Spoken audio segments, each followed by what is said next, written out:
Makanya di mana-mana saya sampaikan nanti di hari kiamat akan dihadirkan oleh Allah 3 nabi. 3 nabi ini akan menjadi penghalang setiap manusia yang akan protes di hadapan Allah. Maka 3 nabi ini nanti dihadapkan oleh Allah di hari kiamat kepada manusia-manusia yang ingin melakukan pembelaannya di hadapan Allah, maka dihadirkan 3 nabi ini. Nabi yang pertama dihadirkan oleh Allah. Satu orang manusia dihadapkan di hadapan Allah. Ditanya oleh Allah dengan seluruh nikmat yang Allah berikan.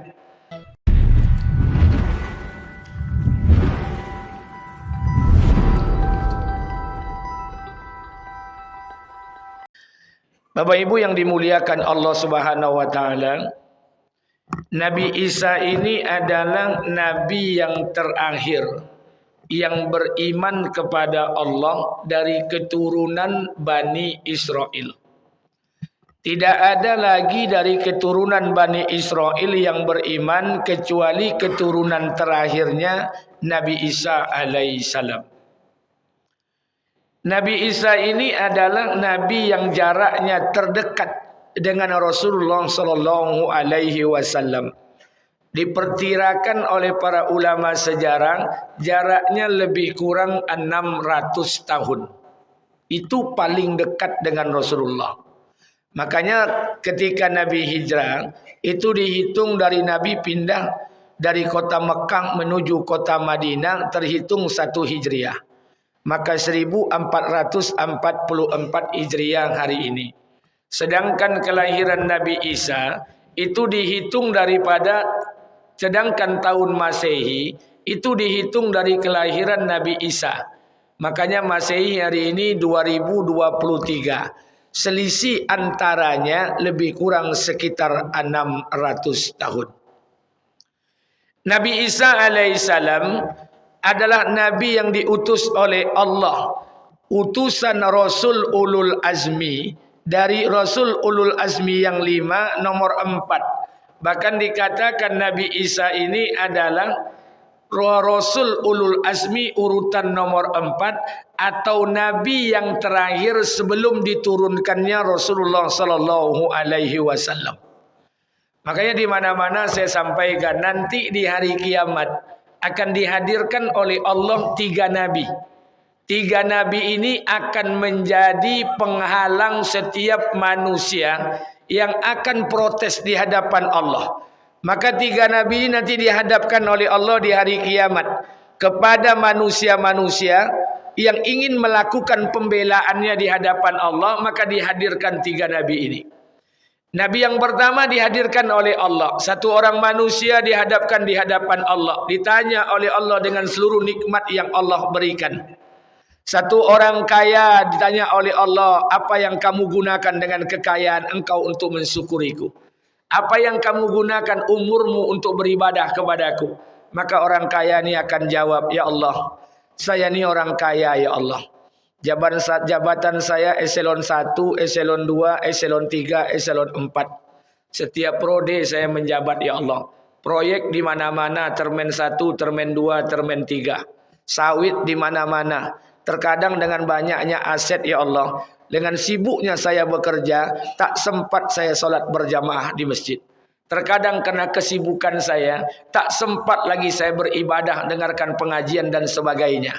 Maka dihadapkan satu nabi oleh Allah, Nabi Sulaiman bin Daud alaihissalam. Kata Allah, Sulaiman bin Daud ini adalah nabiku, rasulku. Diberikan kekayaan oleh Allah Subhanahu wa taala. Sulaiman bin Daud ini nabi yang paling kaya. Bahkan ada satu riwayat mengatakan nabi yang paling lama hisabnya di hari kiamat adalah Sulaiman bin Daud alaihissalam. Saking kayanya Sulaiman alaihissalam. Saya tak tahu Pak, di Masjid Al-Firdaus ini ada enggak yang kekayaannya melebihi Sulaiman alaihissalam? Sulaiman itu orang kaya. Walaupun dengan kekayaan yang diberikan Allah kepadanya, tidak menjadikan Sulaiman itu lalai dari Allah Subhanahu wa taala. Maka terbantahkanlah pembelaan satu orang kaya di hadapan Allah Subhanahu wa taala. Datang lagi orang-orang sakit di hadapan Allah yang seumur hidupnya diberikan penderitaan sakit. Dikatakan oleh Allah, apa yang telah kau gunakan nikmat-nikmatku, seluruh yang kuberikan kepada engkau untuk beribadah kepadaku. Maka orang sakit ini berkata, ya Allah, saya ini tidak sama dengan orang sehat ya Allah. Kalau mereka yang rajin ke masjid beribadah, umroh, haji, mereka itu sehat ya Allah. Sementara saya engkau berikan sakit, jangankan untuk melaksanakan ibadah haji dan umroh, untuk datang ke masjid pun saya tak mampu ya Allah. Bertahun-tahun engkau berikan saya sakit, karena sakit inilah yang menjadi penghalang saya untuk terkadang lalai kepada engkau ya Allah.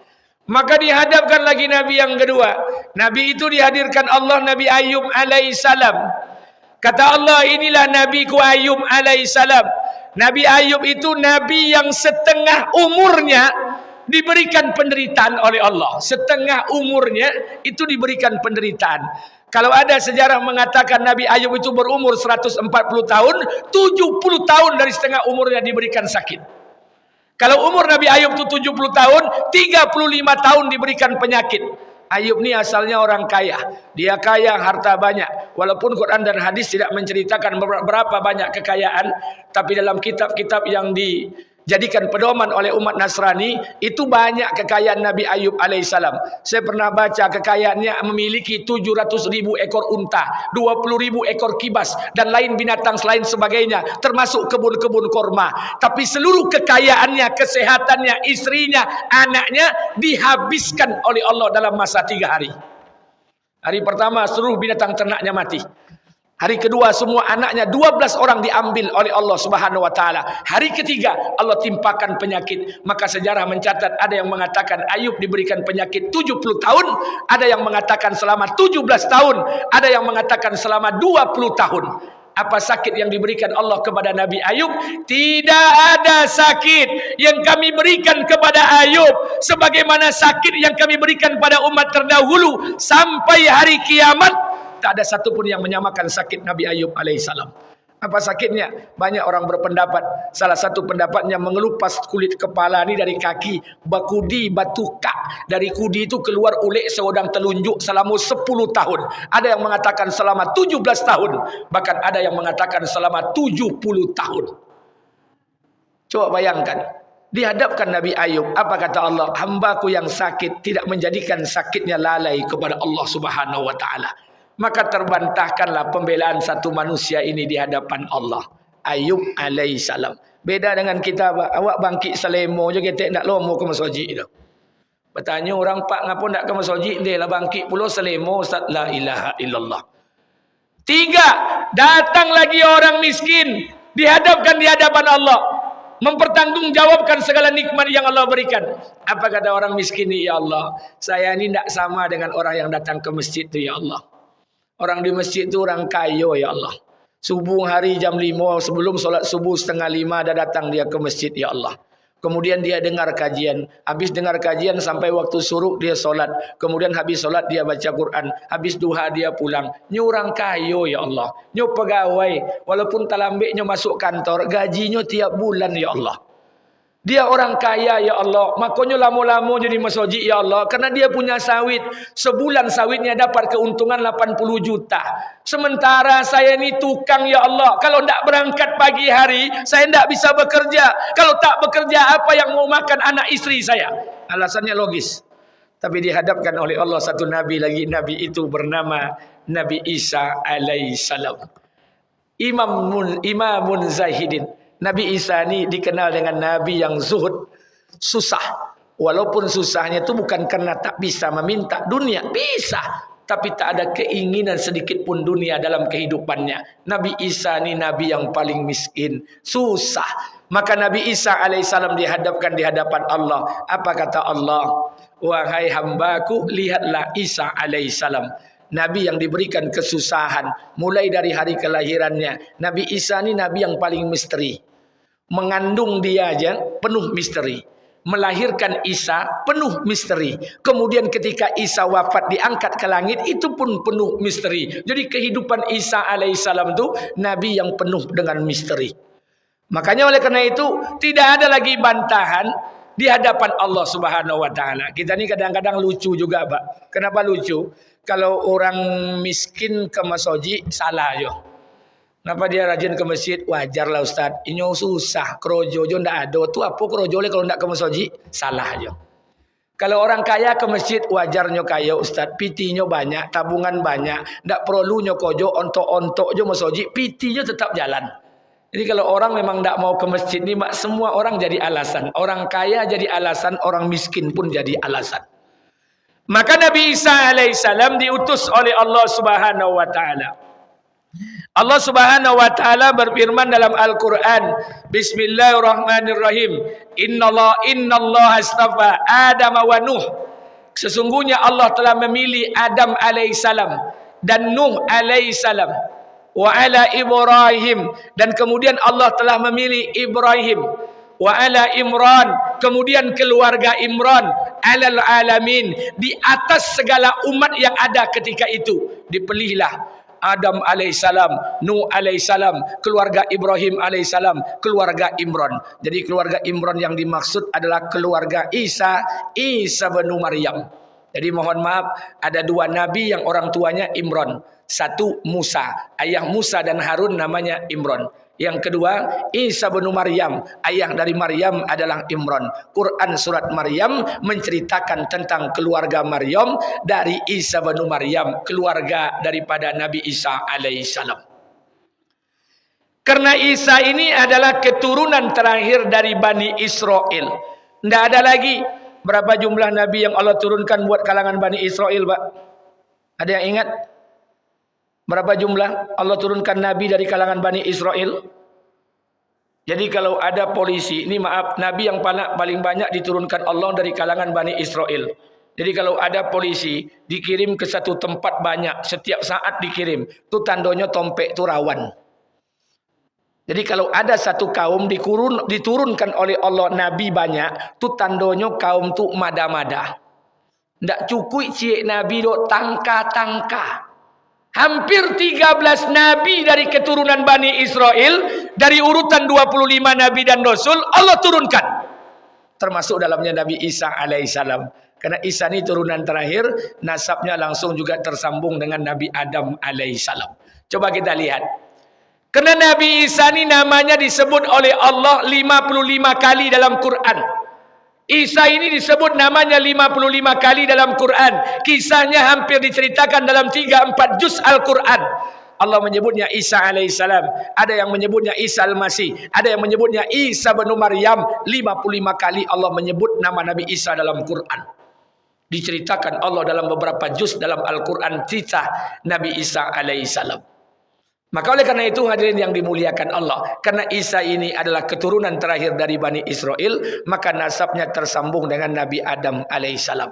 Kita lihat untuk menyegarkan ingatan, karena sudah lama tidak ngaji, kita segarkan kembali ingatan kita. Dari mana jalur genealogi Nabi Isa alaihissalam? Kita naik ke atas dulu. Adam alaihissalam punya anak 40 orang. Salah satu di antara 40 orang tadi diangkat jadi nabi, anaknya namanya Sis alaihissalam. Sis punya anak Qainan. Qainan punya anak Mihlail. Mihlail punya anak Yarid. Yarid punya anak Idris alaihissalam. Idris punya keturunan Mutasalli. Mutasalli punya anak namanya Lami. Lami punya anak Nuh alaihissalam. Nuh punya keturunan 4. Salah satu di antara 4 tadi adalah Sam. Sam ini punya anak namanya Arfaksad. Arfaksad punya anak Salik. Salik punya anak Falik. Falik punya anak Abir. Abir punya anak Ra'u. Ra'u punya anak Sarud. Sarud ini punya keturunan namanya Nahur. Nahur ini punya anak namanya Tarah, atau disebut dengan nama Tarih, atau orang menyebutnya Azar. Azar Tarah Tarih ini punya anak namanya Ibrahim alaihissalam. Ibrahim punya 4 istri. Salah satu di antara 4 tadi namanya Sarah. Sarah punya anak namanya Ishak Nabi. Ishak punya anak namanya Yakub Nabi. Yakub ini nama lain Israel. Punya anak 12 orang. Dikatakan Bani Israel. Salah satu nama anak Nabi Yakub adalah Yahuda. Inilah yang menjadi cikal bakal lahirnya orang Yahudi. Yahuda itu punya anak namanya Faris. Faris punya anak namanya Hasrun. Hasrun punya keturunan namanya Aram. Aram punya anak anak namanya Aminabat. Aminabat punya anak Hasyun. Hasyun punya keturunan Salmun. Salmun punya keturunan Buas. Buas punya keturunan Uwaibid. Uwaibid ini punya anak namanya Yisais atau disebut dengan nama Yisa. Yisais ini punya anak Daud alaihissalam. Daud punya anak Sulaiman alaihissalam. Sulaiman menikah dengan Ratu Balkis, punya anak tunggal namanya Rahaban atau disebut dengan nama Rahabeam. Rahabeam ini punya anak banyak, salah satunya adalah Radim. Dari keturunan Radim lahir Yahusafat, dari Yahusafat lahirlah Barid, dari Barid turun Nausa, dari Nausa punya anak Amsaya, Amsaya punya anak Sahim, Sahim punya anak Imron, Imron punya anak Maryam, Maryam punya anak Isa alaihissalam.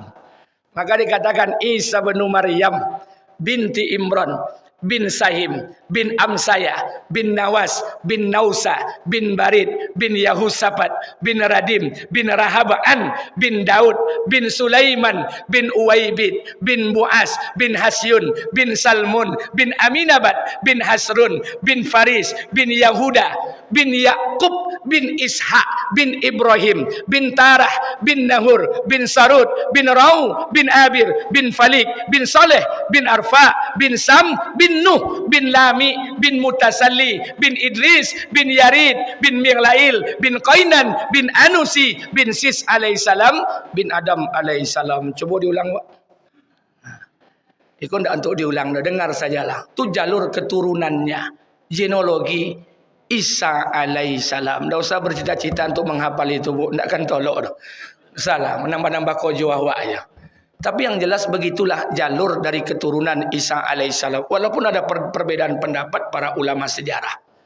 Karena Isa ini lahir dari keturunan terakhir Bani Israel. Isa ini punya ibu namanya Maryam.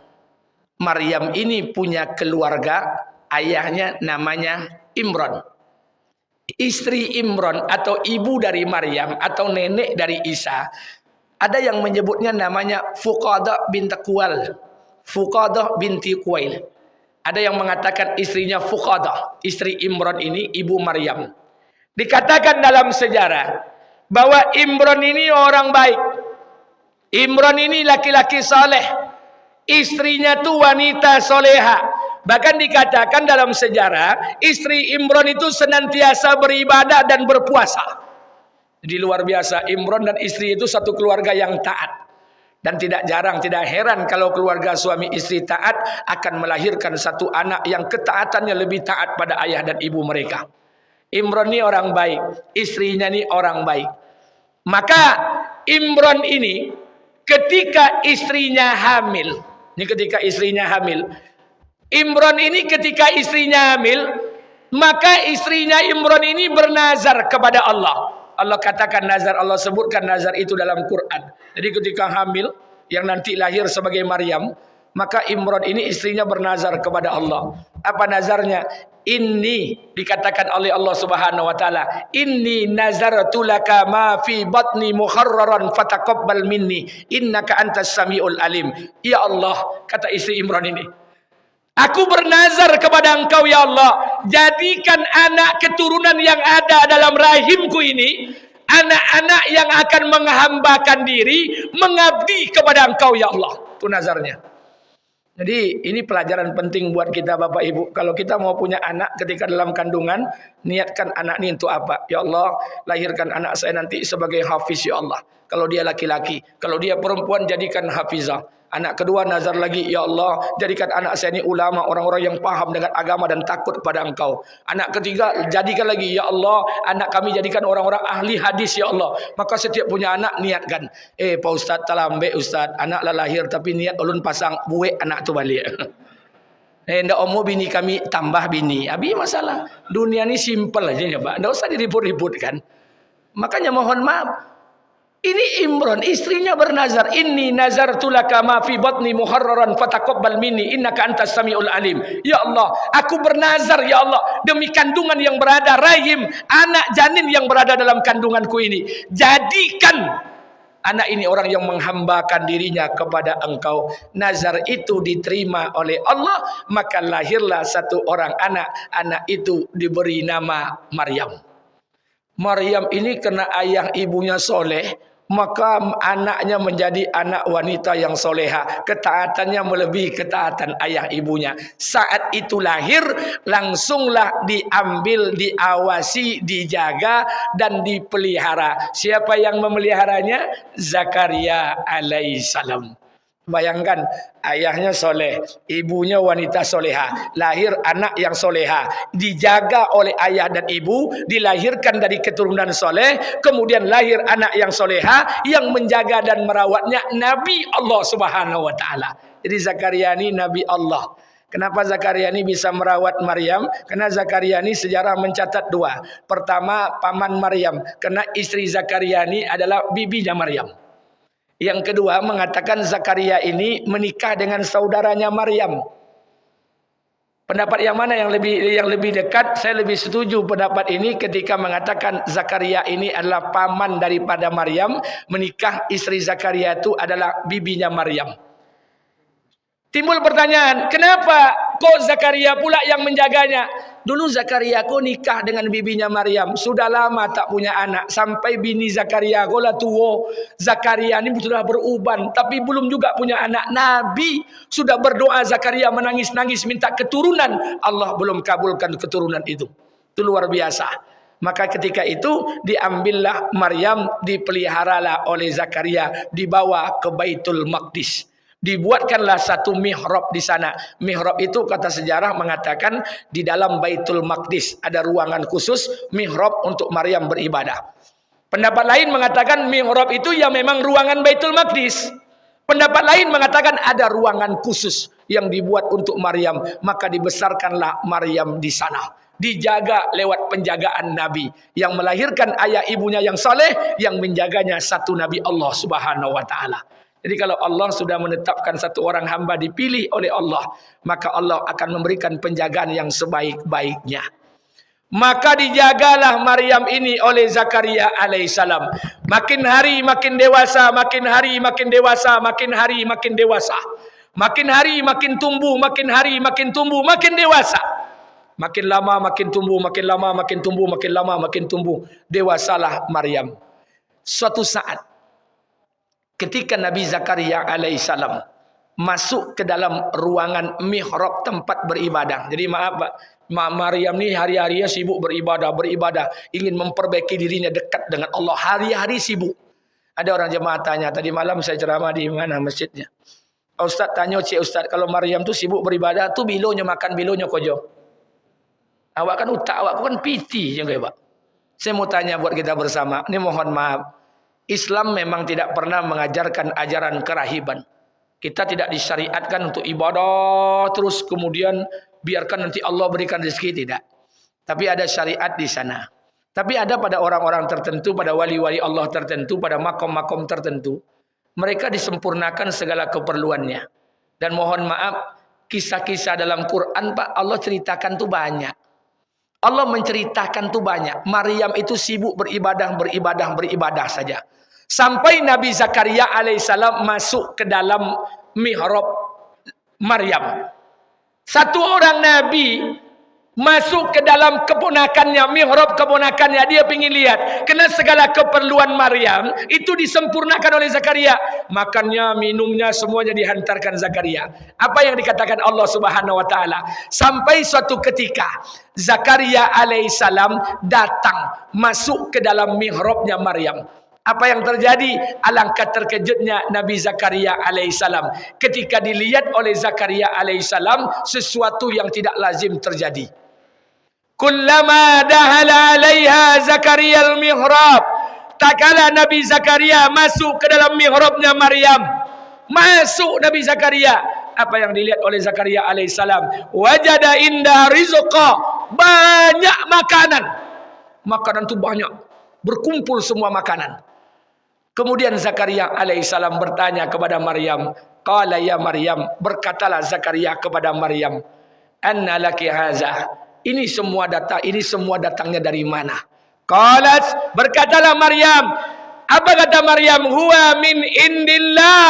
Ini semua datang dari Allah.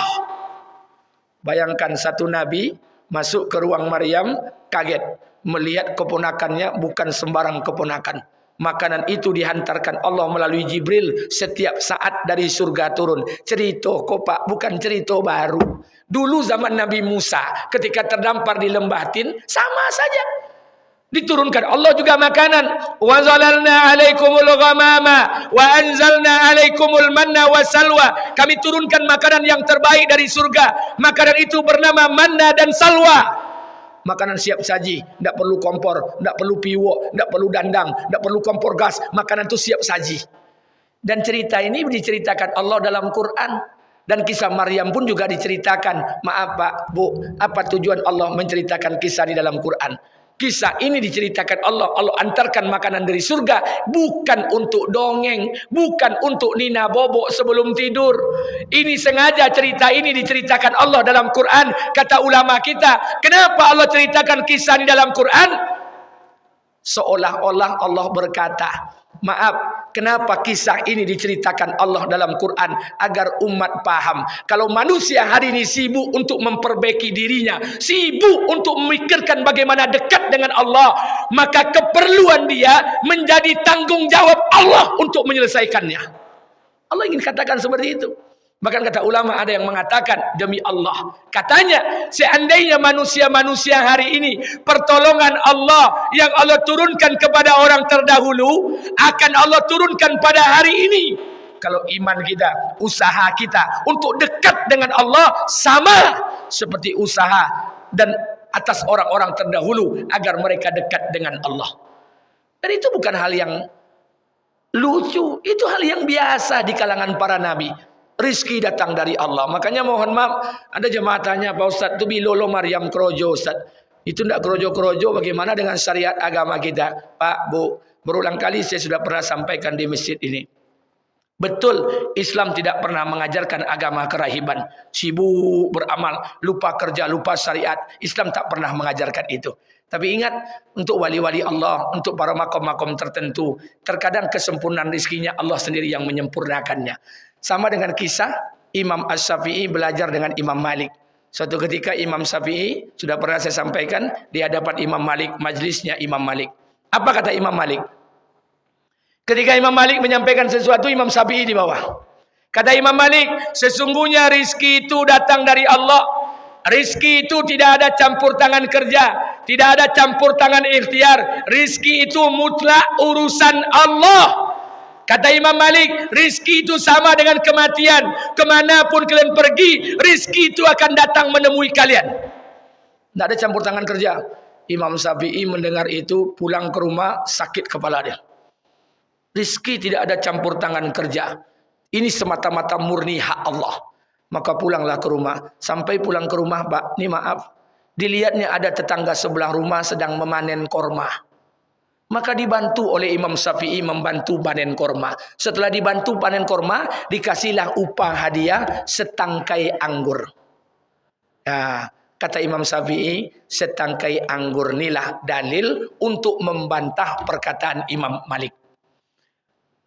Kalau Imam Malik mengatakan bahwa rizki tidak ada kaitan dengan sebab dan asbab, tidak ada kaitan dengan ikhtiar dan usaha, itu murni hak Allah, murni hak prerogatif Allah. Kata Imam Syafi'i, kalau seandainya saya tadi tak berikhtiar membantu tetangga sebelah panen korma, tentulah saya tidak akan dapat rizki setangkai anggur ini. Karena saya berikhtiar membantunya, bekerja di sana sebentar, barulah Allah datangkan rizki setangkai anggur. Berarti ada campur tangan ikhtiar kerja di sana. Dihadapkanlah dengan Imam Malik. Apa kata Imam Syafi'i? Wahai guru, sesungguhnya rizki itu ada campur tangan ikhtiar. Tadi saya pulang ada tetangga yang sedang manen korma. Kemudian saya tolong dia. Setelah dia tolong, saya diberikannya saya upah setangkai anggur. Kalau seandainya saya tidak berikhtiar, bekerja, menolong tetangga itu, tentulah rizki setangkai anggur ini tidak akan saya dapatkan. Karena saya berikhtiar, bekerja, barulah Allah datangkan rizki setangkai anggur. Apa kata Imam Malik? Wahai Syafi'i, tadi sesudah sholat duha, terpikir olehku, aku pingin makan setangkai anggur. Akhirnya Allah datangkan engkau, mengantarkan setangkai anggur kepadaku. Mana kira-kira kojonan paling lama apa?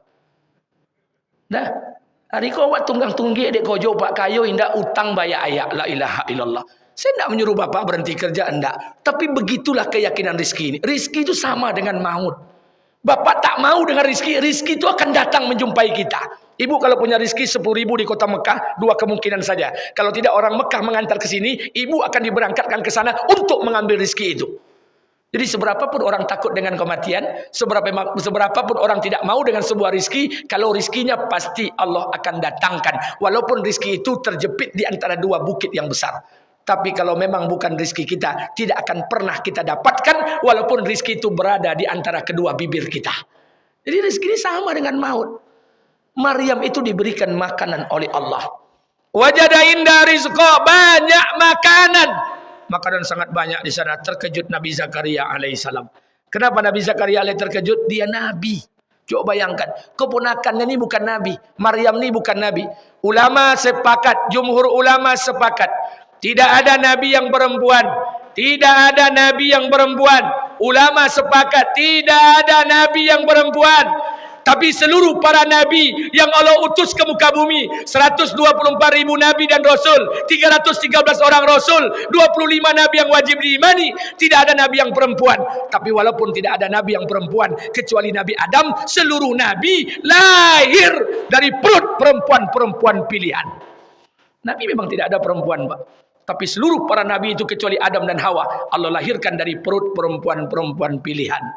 Jadi perempuan ini penentu untuk melahirkan generasi selanjutnya. Makanya mohon maaf kepada ibunda saya, orang tua saya, kita perbaiki keadaan kita hari ini. Maka pastikan istri kita menjadi istri yang terbaik, agar nanti keturunan kita menjadi keturunan-keturunan yang terbaik. Kalau suaminya soleh, istrinya soleh, itu kemungkinan besar akan dilahirkan nantinya generasi-generasi terbaik, orang-orang yang juga taat dan tunduk pada Allah Subhanahu wa taala. Zakaria nabi, Maryam bukan nabi, tapi terkejut Nabi Zakaria melihat karomah, melihat kelebihan dari kepada keponakannya. Bahkan Nabi Zakaria berkata, ini bukan manusia sembarangan. Maka Zakaria alaihissalam memikirkan keadaannya. Puluhan tahun Nabi Zakaria alaihissalam berdoa minta keturunan, tidak diberi Allah. Istrinya sudah menopause, sudah tua. Zakaria pun rambutnya sudah beruban, belum juga dikabulkan Allah keturunan. Maka dia gunakan kesempatan berada dalam mihrab Maryam, dia mengangkat tangan. Allah ceritakan kisah ini. Zakaria mengangkat tangan berdoa kepada Allah dalam mihrab Maryam untuk meminta satu keturunan. Apa yang terjadi? Kata ulama, seketika doanya selesai dibaca, seketika itu langsung Allah kabulkan doa Zakaria alaihissalam. Kami telah ilhamkan satu orang keturunan dari rahim istri dari Zakaria alaihissalam, satu anak yang akan diangkat jadi nabi. Anak itu bernama Yahya alaihissalam. Bayangkan pelajaran kedua, Pak. Awaklah sembahyang, awaklah menangi, awaklah berdoa, tapi doa kita tidak dikabulkan Allah. Kita sudah minta ampun. Terkadang, Pak, boleh jadi tempat kita yang kurang pas untuk berdoa. Zakaria apa kurangnya, Pak? Nabi berdoa tapi belum Allah kabulkan. Tapi ketika sekali berdoa di mihrabnya Maryam, Allah kabulkan seketika itu juga. Jadi kita perbaiki tempatnya, Pak. Kadang-kadang awak doa aku sembarang ya, Pak. Maka perbaiki tempat. Mungkin jangan-jangan tempat ini kurang pas kita untuk berdoanya. Makanya orang-orang banyak mencari tempat. Ada yang ke Mekah, ada yang ke Madinah, di tempat-tempat mustajab. Maka berangkat Bapak Ibu. Seperti beberapa hari yang lalu kita mengisi pelepasan jamaah haji halal bihalal sekaligus. Saya ingin sampaikan buat kita bersama. Mungkin tempatnya yang kurang pas. Kita cari tempat-tempat doa untuk mustajab di hadapan Allah. Maka Zakaria pun dikabulkan oleh Allah. Zakaria berkata, bagaimana mungkin kami akan bisa hamil ya Allah? Istri saya sudah tua, saya pun sudah tua. Kata Allah, kami akan berikan tanda. Apa tandanya? Selama 3 hari 3 malam, engkau tidak akan berbicara dengan satu orang manusia pun. Kalaupun berbicara dengan bahasa isyarat saja. Itu tanda diberikan Allah, bahwa Allah titipkan satu janin dalam rahim istri Zakaria. Dan janin itu akan lahir, diangkat jadi nabi bernama Yahya alaihissalam. Makanya Yahya bin Zakaria. Maka hadirin yang dimuliakan Allah Subhanahu wa taala, begitu keimanan Maryam itu. Kalau Maryam itu sudah luar biasa, beriman, beramal luar biasa, dia jaga kehormatan, dia tak pernah disentuh laki-laki lain, dia tidak pernah bermaksiat, tidak berzina. Jadi pilihannya cuma 2. Kalau ibu-ibu orang tua saya yang perempuan sampai kini olunjo kawin-kawin, maka hiduplah seperti Maryam ibu Isa alaihissalam. Sibukkan diri beribadah. Habiskan masa itu beribadah. Nanti Allah keperluan-keperluan dunia ini akan diselesaikan oleh Allah. Tapi pertanyaannya, apakah ketika iman Maryam ini sudah betul, iman Maryam ini sudah hebat, iman Maryam ini sudah tinggi, apakah cukup sampai di sana? Tidak. Justru keimanan Maryam yang luar biasa, dimulailah sebuah ujian. Jangan disangka Pak, kita beriman ini tidak diuji oleh Allah. Ketika iman Maryam ini betul, dimulailah ujian. Datanglah ujian. Ujian ini bukan kita saja yang diuji Pak. Para nabi, para rasul semuanya diuji. Kisah Musa ketika Fir'aun akan membunuh dari bayi-bayi Bani Israel, wa iznajjainakum min ali fir'auna yasumunakum su'al azab yuzabbihuna abna'akum wa yastahyuna nisa'akum wa fi zalikum bala'un min rabbikum azim. Ketika Nabi Fir'aun membunuh setiap laki-laki di antara keturunan Bani Israel, saat itulah ibunya Musa diuji oleh Allah. Musa pun dilahirkan. Jadi ujian itu Pak, ketika iman itu sudah mulai sempurna, iman itu sudah mulai betul, datanglah ujian dari Allah. Maryam pun sama. Ketika pertolongan Allah sudah datang dari mana-mana, makanan diturunkan oleh Allah, maka ujian itu datang. Apa ujiannya? Ujian yang pertama. Datanglah malaikat Jibril kepada Maryam. Apa kata Jibril? Wahai Maryam, sesungguhnya kita yang berada seluruh dalam genggaman Allah. Allah akan menitipkan satu janin di rahimmu. Janin itu akan dilahirkan dari anak laki-laki. Anak itu akan diangkat menjadi nabi dan rasul. Anak itu bernama Isa alaihissalam. Kaget Maryam. Kok bisa hamil? Padahal tidak punya laki, tidak pernah berzina, tak pernah disentuh, tak pernah berbuat mesum. Bayangkan orang dulu tuh Bu, kalau hamil di luar tidak ada suami itu aneh. Kalau zaman kini tidak pernah aneh. Kalau hamil tanpa suami itu biasa. Karena Maryam tuh luar biasa. Dia tak pernah disentuh laki-laki lain, tak pernah berzina, tak pernah menikah. Tapi kenapa bisa hamil? Timbul keraguan dalam diri Maryam. Allah mulai datangkan ujian. Padahal maaf, apakah Maryam tidak tahu kisah Nabi Adam? Tahu. Maryam tahu kisah Nabi Adam. Allah lahirkan manusia tanpa ayah, tanpa ibu. Tahu. Sama dengan kita.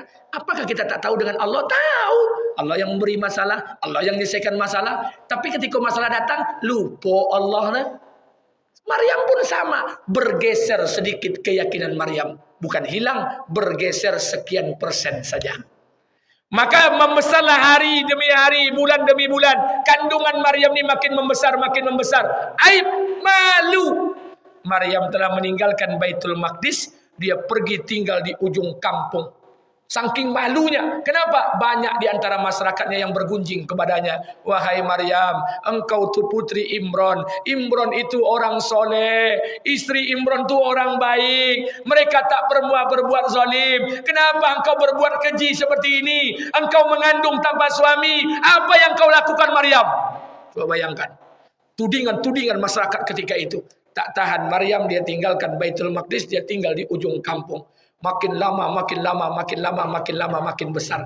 Sampailah di saat Maryam, ibu Isa alaihissalam, diberikan lagi ujian yang kedua. Apa ujian yang kedua?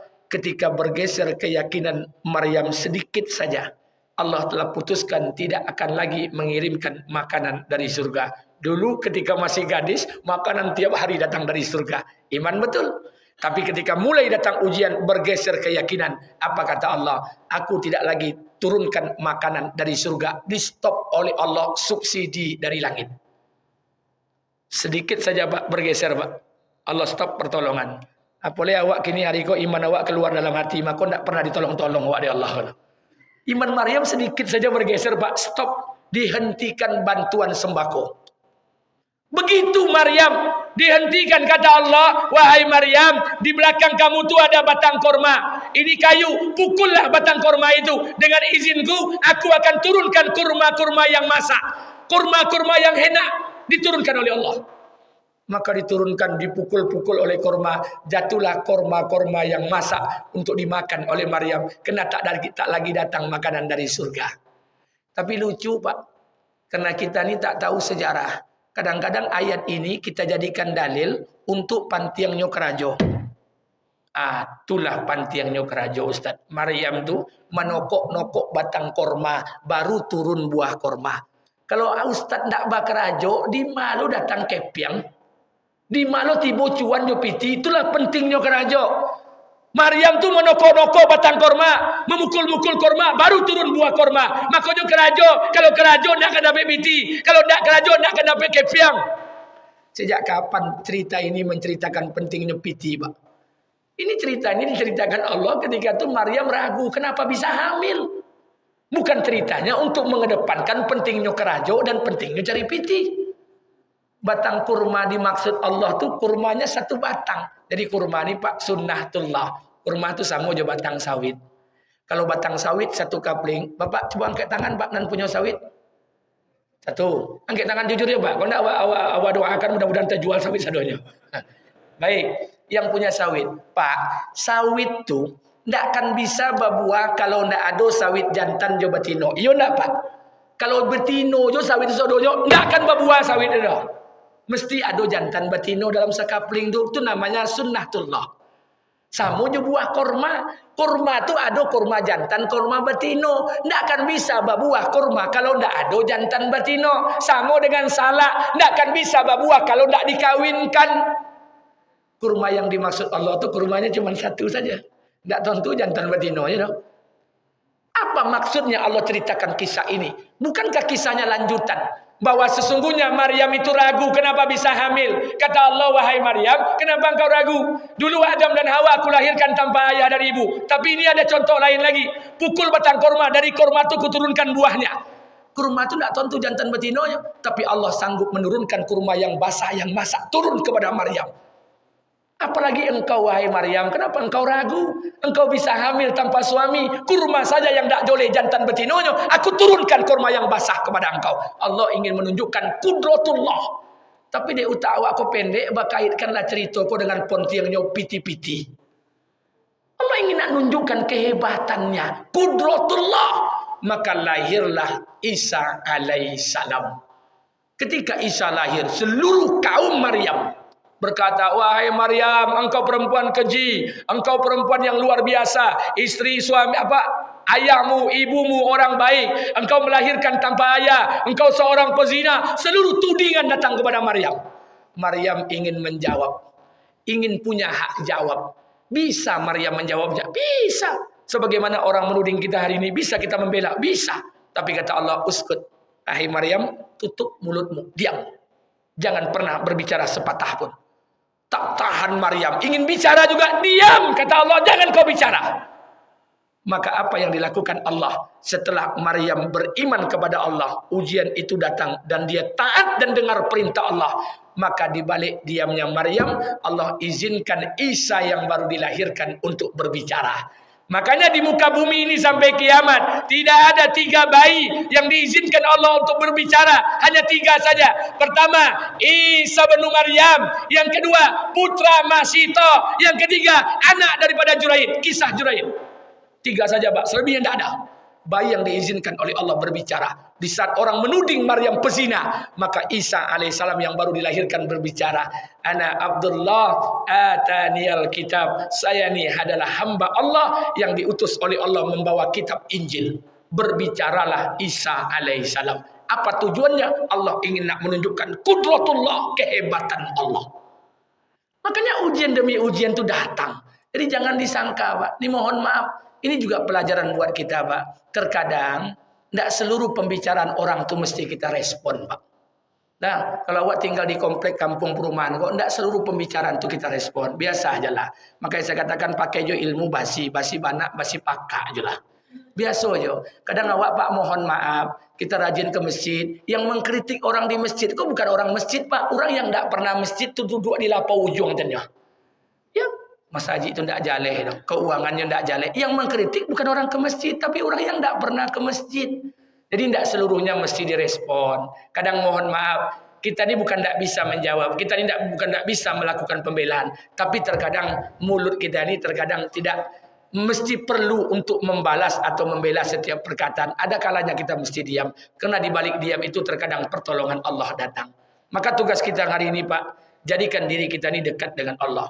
Jadikan diri kita ini, usahakan setiap hari diri kita ini dekat dengan Allah. Minta ampun atas dosa dan maksiat yang kita buat. Jadikan diri kita ini taat pada Allah hari-hari.